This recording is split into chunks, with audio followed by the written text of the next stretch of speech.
Hello everyone, good morning. কেমন আছেন সবাই? আশা করছি সকলেই ভালো আছেন, সুস্থ আছেন।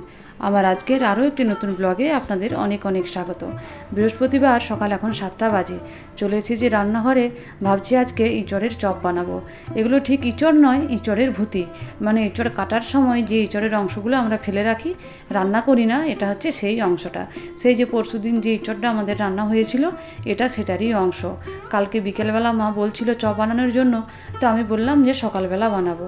সকালবেলা সেই কিছু না কিছু তেলে ভাজা তো করতেই হয়, তো সেই জন্য ভাবলাম যে সকালেই বানাবো।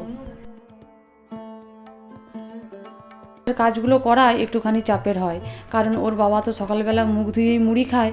তো সকালবেলা সেই জন্য বেগুনি অথবা পকোড়া করাটাই আমার পক্ষে সহজ। গোটা মুসুর থাকে বা ছোলা থাকে, সেগুলো যে সেদ্ধ করে ছুঁকবো সেটারও আমার সময় হয় না। তো সেই জন্য সকালবেলা তেলে ভাজা বেগুনি এইসবই করা হয়। আর সত্যি কথা বলতে কি, ওর বাবার এই তেলে ভাজার বেগুনিটাই বেশি পছন্দ। তো আমি চপের মশলাটা করে নিলাম। তেলটা গরম করে নিয়ে একটু থেতো করা আদা, একটু জিরে গুঁড়ো, ধনে গুঁড়ো, হলুদ গুঁড়ো, লঙ্কা গুঁড়ো সব কিছু দিয়ে ভালো করে মশলাটা কষিয়ে নিয়ে এই যে আলুটা আর এঁচোড়ের ভুতির সেদ্ধ করাটা দিয়ে দিলাম। এঁচোড়ের ভুতিটা আর আলুটা আমি ভালো করে মিশিয়ে নিচ্ছি। এবার এটা কড়াইয়ের থেকে নামিয়ে ভালো করে ঠান্ডা করে নেব। এই যে নামিয়ে নিচ্ছি। এবার সেই যেটা ভেজে রেখেছিলাম গোটা জিরে, গোটা ধনে আর শুকনো লঙ্কা আর একটুখানি পাঁচফোড়ন ভালো করে ভেজে নিয়ে আর শিলে গুঁড়ো করে নিয়ে এবার এটার সঙ্গে আমি মিশিয়ে নিচ্ছি।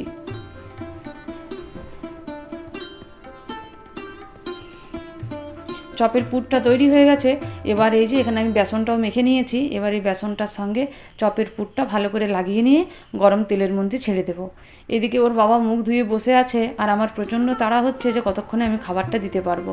তবে একটা জিনিস কি ভালো, আজকে ও কিন্তু অনেকক্ষণ অপেক্ষা করে বসে আছে। অন্যদিন কিন্তু এতক্ষণ অপেক্ষা করে না, মুখ ধুয়েই বলে সঙ্গে সঙ্গে খাবারটা দিয়ে দাও। ওইদিকে ছেলের আর মেয়ের অঙ্কের স্যার এসেছে, তাকেও চা করে দিতে হবে, সেটারও একটা আমার তাড়াহুড়ো হচ্ছে। সকালবেলা আজকে অন্য কিছু কাজ হয়নি।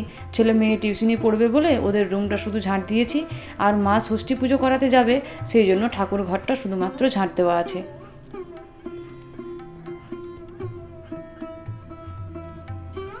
চপগুলো বেশ ভালোই হচ্ছে, বেশ বড় বড় আর ফোলা ফোলা ভালোই চপগুলো হচ্ছে, খেতে মনে হচ্ছে ভালোই হবে।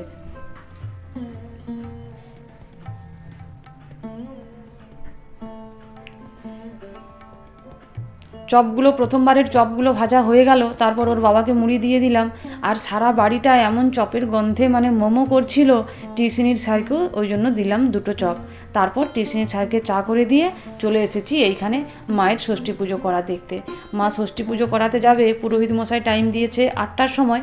মা সেই জন্য সকালেই স্নান করে রেডি হয়ে গেছে পুজো করাতে যাবে বলে। এই যে পুজোর জোগাড়ও হয়ে গেছে, মা এবার চলে গেলেন পুজো করাতে। এখন বাজে 9টা, ছেলের টিউশনি পড়া হয়ে গেছে। ছেলেকে আমি এখানে একটুখানি কাজে লাগিয়েছি। আজকে রান্নারও একটু তাড়া আছে, কারণ 2 রকমের খাবার হবে। কারণ ভাত রান্না হবে, ভাত তরকারি সব কিছুই হবে। আবার রান্না হয়ে গেলে মায়ের জন্য লুচি তরকারি হবে। তো সেই জন্য ছেলেকে আমি একটু বললাম যে তুই একটু আমাকে হেল্প কর। তবে যে কোনো খাবার জিনিস বানানোর সময় ছেলে কিন্তু আমাকে প্রচণ্ডভাবে সাহায্য করে। ছেলে মেয়ে দুজনেই ওরা কিন্তু খুব সাহায্য করে, এবং কোনো কিছু যদি বানাবো বলি সেটাতেও খুব আমাকে অনুপ্রেরণা দেয় যে মা এটা বানাও সেটা বানাও করে, কারণ ওরা খেতে খুবই ভালোবাসে। এই যে আমি দ্বিতীয়বারের জন্য বেসনটা মেখে নিলাম। আর ছেলেকেই বলেছিলাম আমি যে এরকমভাবে চেপটে দিতে, কিন্তু ছেলে অনেক বেশি পাতলা করে দিচ্ছিল। সেই জন্য ও বলল যে মা আমি পারবো না, তুমিই করে নাও। তো সেই জন্য আমি এখন এগুলো এইরকম করে চেপটে নিচ্ছি।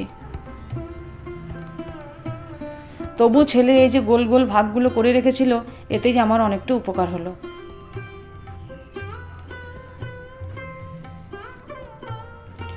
টিউশনি পড়া হয়ে গেছে মানে ওদের এবার মুড়ি খাওয়ার তাড়া। আর আমিও চেষ্টা করছি যতটা সম্ভব তাড়াতাড়ি করা যায়।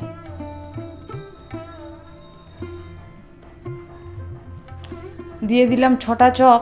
ঘুরে আবার তেলও দিয়েছি, কারণ প্রথমবারের তেলটা অনেকটাই কমে গিয়েছিল। এবার উল্টে পাল্টে চপগুলো ভালো করে ভেজে নিচ্ছি।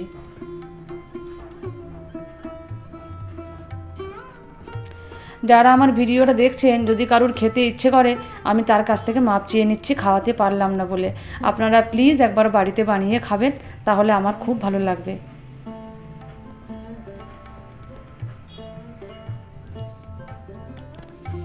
ব্যাস 2বারে 3বারে করে আমি অনেকগুলো চপ ভেজে নিয়েছি। আর সব চপগুলোই ভাজা হয়ে গেছে। দাঁড়ান আমি দেখাচ্ছি। এই যে সব চপগুলোই ভাজা হয়ে গেছে। এবার ছেলেকে আর মেয়েকে মুড়িটা দিয়ে দিই। চপগুলো কিন্তু বেশ সুন্দর হয়েছে, মচমচে, আর খেতেও কিন্তু বেশ সুন্দর হয়েছে, দারুণ টেস্ট। সবাইকেই অনুরোধ রইল একবার করে বানিয়ে খাওয়ার জন্য।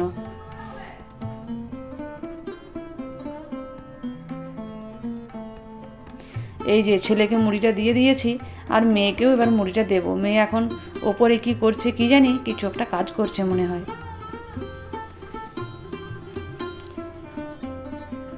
ছেলেকে মুড়িটা দিয়ে আমি চলে গেলাম একটু মায়ের কাছে। আমাদের ওই যে বাগানের দিকে বাবা কিছু শাক গাছ লাগিয়েছিলেন, একদিন পাট শাক তুলেছিলাম, আপনাদের সঙ্গে তা শেয়ারও করেছি। আর আজকে এই যে এই শাকগুলো মা তুলছেন, এই শাকগুলো দিয়ে আজকে পোস্ত হবে। বাড়িতে লাগানো শাক, একদম নির্ভেজাল, ওষুধ দেওয়া নেই, সার দেওয়া নেই, খুব সুন্দর শাকগুলো হয়েছে। কিছুদিন আগে শাকগুলো দেখছি একদম শুকিয়ে গিয়েছিল, মানে একদম সেই মরা মরা হয়ে গিয়েছিল। তারপর দেখছি আবার এই জল পেয়ে পেয়ে খুব সুন্দর শাকগুলো গজিয়েছে।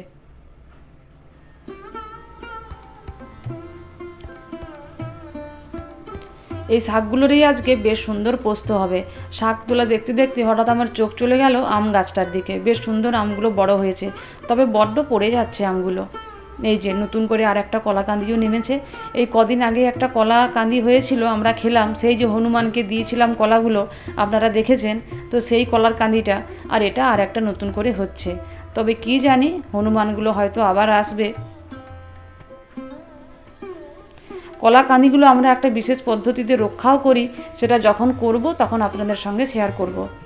এই যে মেয়ে, তখন যে বললাম না মেয়ে ওপরে কি করছে, মেয়ে ওপরে স্কুল যাওয়ার জন্য রেডি হচ্ছিল। তারপর এই যে খাওয়া দাওয়া করে আমি এখন মেয়েকে দাঁড়াতে এসেছি, আর মা মেয়েতে একটুখানি ক্যামেরাবন্দি হয়ে গেলাম।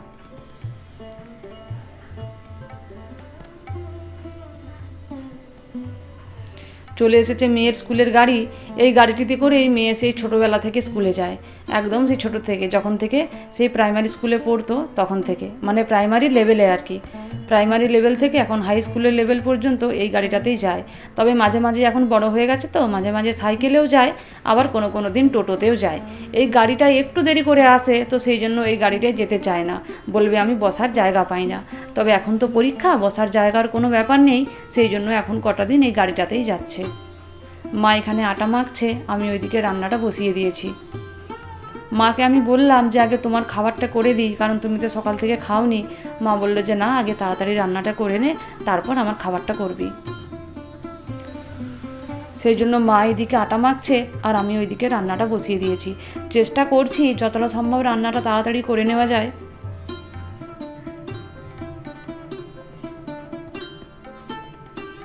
সবার প্রথমে জিরে, পাঁচফোড়ন আর শুকনো লঙ্কা দিয়ে আলুটা ভালো করে কষে নিচ্ছি, তারপর দিয়ে দিলাম শাকটা। শাক দিয়ে আরও একবার ভালো করে নাড়াচাড়া করে কষে নিচ্ছি। তারপর একটু জল দিয়ে শাকটা কিছুক্ষণের জন্য ঢাকা দিয়ে দিয়েছিলাম। তারপর এই যে পোস্তটা বেটে আর এর মধ্যে দিয়ে দিয়েছি। লঙ্কার গুঁড়োটা তখন দেওয়া হয়নি, ভুলে গিয়েছিলাম, সেই জন্য এখন দিয়ে দিলাম লঙ্কার গুঁড়োটা। প্রতিদিন ওই টমেটো পোস্ত, পেঁয়াজ পোস্ত খেয়ে খেয়ে না মাঝে মধ্যে এরকম শাক পোস্ত, লাউ দিয়ে পোস্ত খেতে বেশ ভালোই লাগে। তবে আমার ছেলের শাক পোস্তটা বেশ একটা পছন্দ নয়, আমার মেয়ে কিন্তু শাক পোস্তটা খুব ভালো পছন্দ করে। শাক পোস্ত হয়েছিল, আর হয়েছিল শুক্তো, টমেটোর চাটনি আর ডিম সেদ্ধ। তবে সেগুলো আর শেয়ার করা হলো না, কারণ আজকে এমনিতেই তো কাজের তাড়া আছে। রান্না করিনি আমি, তাড়াতাড়ি করে রান্নাঘরটা ধুয়ে দিচ্ছি আর গ্যাসটাও ধুয়ে দিচ্ছি।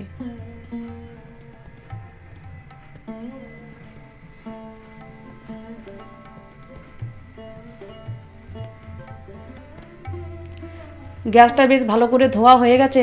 এবার গ্যাসের বেড়িটা আর ওই যে সমস্ত বাসনগুলো আমাদের কাজের দিদিকে ধুতে নামাই না, সে সমস্ত বাসনগুলো দুটো একটা করে ধুয়ে নিচ্ছি। বিশেষভাবে যে চীনামাটির কাপ প্লেটগুলো থাকে সেগুলো তো একদমই নামাই না, তাহলে সেগুলো মানে ভেঙে যাওয়ার চান্স থাকে অত বাসনের সঙ্গে, তো সেই জন্য ওইগুলো আমি এখন ধুয়ে নিচ্ছি।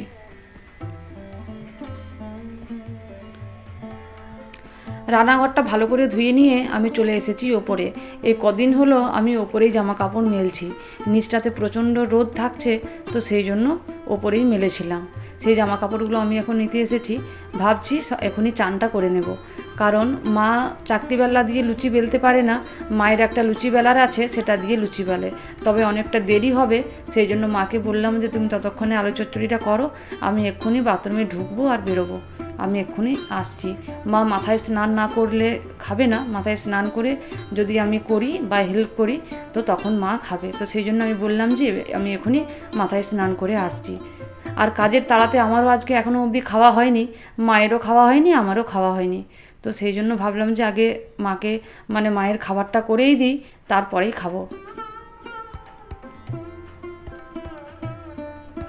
এই যে স্নান করে বেরিয়ে গেছি, আর চুলটাতে একটা শুকনো গামছা জড়িয়ে নিচ্ছি।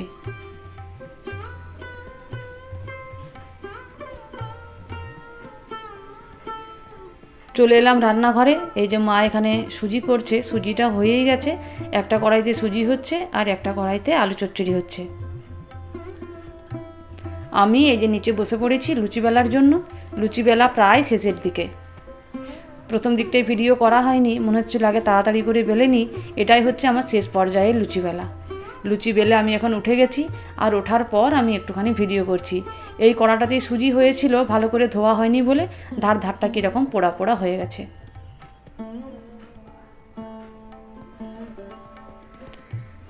লুচি ভাজা কমপ্লিট। এইখানে একটা হাঁড়িতে লুচি রাখা হয়েছে, আর এইদিকে একটা হাঁড়িতে লুচি রাখা এখন হচ্ছে, এখনও কয়েকটা ভাজতে বাকি আছে।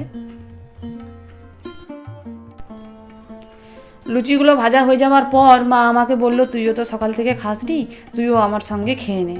তো বললাম যে ঠিক আছে, তবে দাও, গরম গরম লুচি আর আলু চচ্চড়ি, এর চেয়ে ভালো আর কি হতে পারে। ভাতগুলো এবারে যখন যা হয় দেখা যাবে, এখন তো খেয়ে নিই। গরম গরম লুচি, সুজি আর হচ্ছে আলু চচ্চড়ি সবার প্রথমে মা আমাকে দিল, তারপর এবার মা নেবে। এই যে আমি খেতে আরম্ভ করেছি গরম গরম লুচি আর আলু চচ্চড়ি। কবের একটা ভিডিওতে, পরশু না তার আগের দিন, আমি আপনাদের বলছিলাম না যে 5 মিনিট আগে অবধি আমরা জানি না যে 5 মিনিট পরে আমাদের কি হতে চলেছে। আমার আজকে কি খাওয়ার কথা ছিল আর আমি এখন কি খাচ্ছি। জলখাবারে চপ দিয়ে মুড়ি, দুপুরবেলা শাক পোস্ত দিয়ে ভাত, এগুলোই আমার আজকে খাওয়ার ছিল। তা নয়, আমি এখন খেলাম লুচি আর আলু চচ্চড়ি, তার সঙ্গে সুজি। তো এই জন্যই বলে যে যার যেটুকু পাওয়ার আছে সে সেটুকুই পাবে। আজকে আমার দুপুরবেলা ভাত খাওয়া নেই, তো সেই জন্য আমি লুচিয়েই খেলাম। খাওয়া দাওয়ার পর দুপুরে একটু বিশ্রাম নিয়েছি, আর এখন হচ্ছে বিকেলবেলা। সারা দিন এত রোদ দিচ্ছে, তো সন্ধেবেলা মানে বিকেলবেলা আর কি, গাছগুলোকে দেখেই মনে হচ্ছে যে গাছগুলোর জল তেষ্টা পেয়েছে। তো সেই জন্য বিকেলবেলা গাছগুলোকে প্রাণ ভরে এখন জল খাওয়াচ্ছি। গ্রীষ্মকালের দিনটায় রোদের সময় গাছগুলোতে জল দেওয়া হয় না, মানে সঙ্গে সঙ্গে জলটা শুকনো হয়ে যায়। সেই জন্য সারাদিন রোদ্রে গাছগুলো থাকার পর বিকেলবেলাতেই গাছগুলোতে জল দেওয়া হয়। এতে সারা রাত গাছগুলো জলটা ভিজে থাকে, গাছের গোড়াগুলো। গত কয়েকদিন তো প্রতিদিনই জল দেওয়া হচ্ছিল, যখন গাছগুলোতে এঁচড়গুলো ছিল এক গাছ ভর্তি, কাঁঠাল গাছে জল দেওয়া হতো, সেই সঙ্গে এই গাছগুলোতেও জল দেওয়া হতো। কিন্তু গত 4-5 দিন গাছগুলোতে একদমই জল দেওয়া হয়নি।